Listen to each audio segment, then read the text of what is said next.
Olá, continuando o nosso estudo sobre o livro do Apocalipse, estamos na introdução, né? E vamos falar agora sobre o tempo de cumprimento da visão.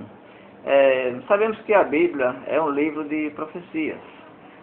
No Antigo Testamento existem muitas profecias sobre reinos, sobre reis, sobre o grande rei Jesus, que é a grande profecia do Antigo Testamento.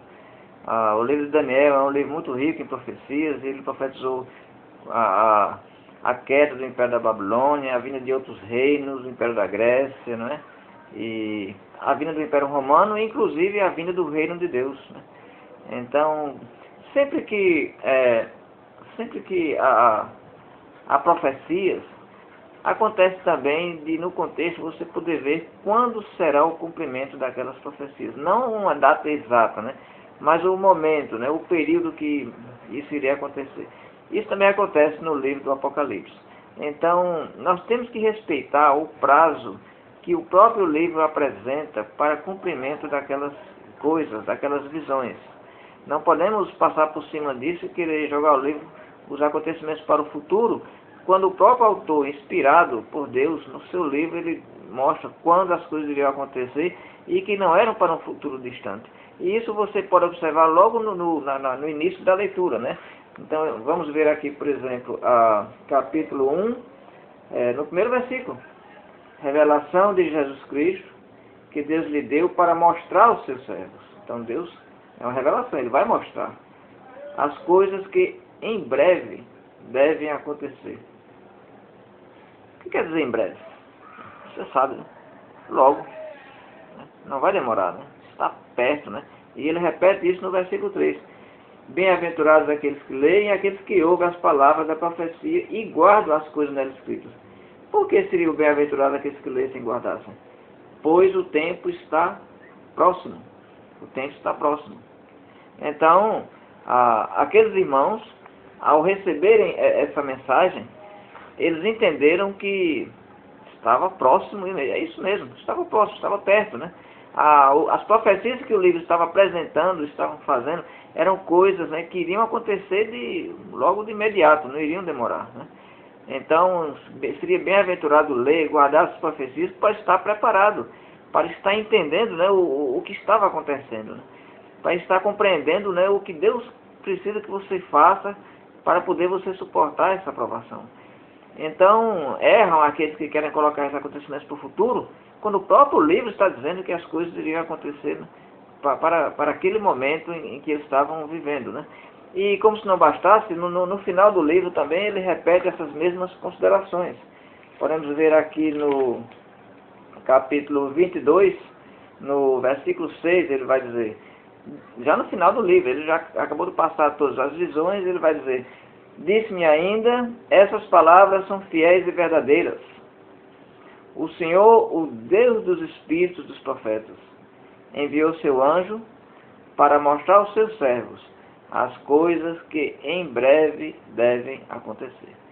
E no versículo 10, veja o que diz no versículo 10. Disse-me ainda, não seles as palavras da profecia desse livro, porque o tempo está próximo. Quando você lê o livro de Daniel, no final do livro é dito para selar. Selar por quê? Porque ainda a profecia seria para tempos muito distantes. Em Apocalipse diz não cele. Para você entender bem isso, vamos pensar o seguinte. Quando você quer mandar uma carta para alguém distante, você tem que colocar a carta no correio, ela vai selada, ela vai fechada, lacrada, porque vai ser aberta por alguém distante, a carta vai seguindo uma viagem.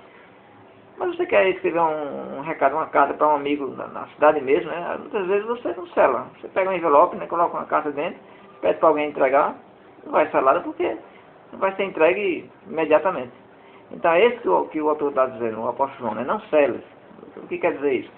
Quer dizer, não é que a carta ia passar por correio, não tem nada a ver com isso aqui no contexto. É uma maneira de dizer, essa carta aqui, ela saiu do forno agora e já vai ser consumida. Está perto de acontecer.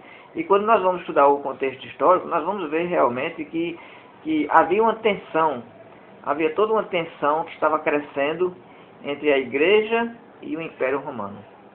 Até então, no início, nós vamos falar mais sobre isso mais adiante, mas só para adiantar alguma coisa, No início, o Império Romano não entendia bem o que era a igreja. Para eles, era um partido dos judeus. Você sabe que os judeus tinham os seus partidos. Tinham os fariseus, tinham os saduceus, né?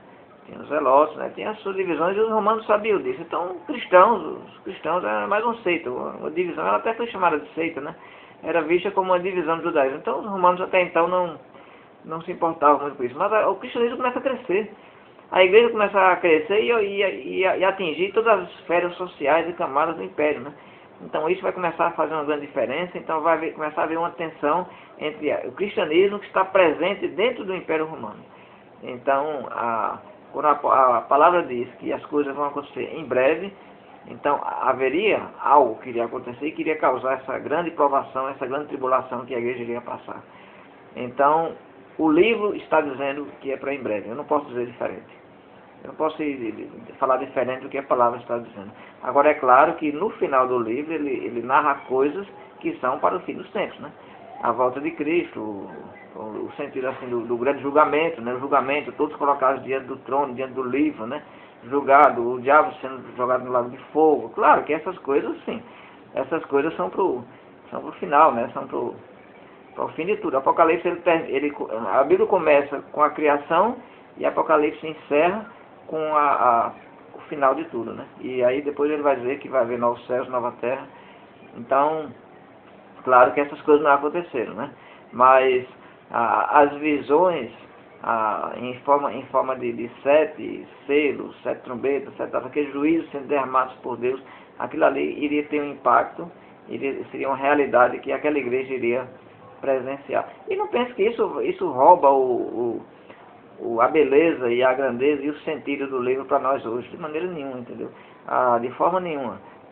Nós somos abençoados ainda, bem-aventurados aqueles que leem e guardam. Nós também somos bem-aventurados quando lemos e guardamos, porque coisas também estão próximas de nós, né? Muitas provações, tribulações, os tempos estão mudando, a gente está vendo as mudanças, né? A quebra de valores, os ataques às famílias, né? E tantas agressões, a fé esfriando de muitos, né?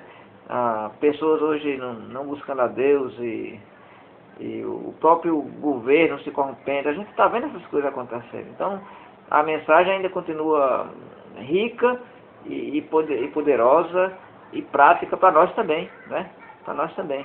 Mas vamos entender o que Deus fez, o que aconteceu naquele cenário, e com base nisso nós podemos compreender também como nós devemos agir diante de sofrimento, de tribulações e provações. Mas o final do livro só pode se cumprir, né? O fim dos tempos, a volta de Cristo, a ressurreição, o arrebatamento, o juízo final, o diabo sendo completamente derrotado com seus anjos, e todos jogados no lago de fogo, e vida eterna para sempre, para os fiéis a Cristo. Esse é o nosso objetivo, né? É estar presente nesse dia, firmes, guardando a nossa fé em Cristo Jesus. Então, concluindo, prazo de cumprimento da visão do livro de Apocalipse, o próprio livro diz, o próprio autor diz, não podemos pensar diferente. As coisas iriam acontecer em breve. O que foi que aconteceu? O que aconteceu em breve? Então, isso nós iremos ver com mais detalhes na nossa próxima aula sobre o contexto histórico do livro do Apocalipse. Então, vamos voltar àquela época, vamos voltar à situação das igrejas, estava presente dentro do Império Romano, e vamos entender realmente o que estava e o que aconteceu e que foi tão dramático, né, para a igreja do Senhor Jesus naquela época do primeiro século. Parabéns pelo seu estudo, continue. Graça e paz em nome do Senhor Jesus. Amém.